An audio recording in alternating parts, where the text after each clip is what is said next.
Working on your mobile device has become the norm nowadays. You're out traveling, you're going from room to room, doing what you need to do, working on your iPhone or your iPad, and then you get back to your computer, and then what?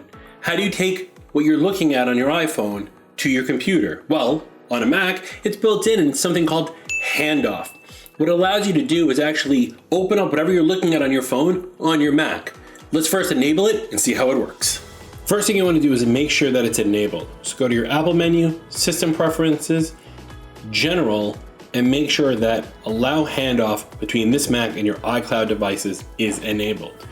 When you know it's enabled, you'll see, for example, I'm in Safari on my phone and it popped up down here. So now let's see it in action. So I have a web browser open here on my computer, but I'm looking something else up on my phone. You can see the icon is here, and if I click it, this opens up exactly what I was looking at on my phone. It's a great way to be able to open up Safari or Messages or a couple other apps and do Handoff. With a tool like Handoff, it makes it really easy to seamlessly transition from your phone or your iPad to your Mac and get the work you need done. Just another great tip from us at Virtua Computers.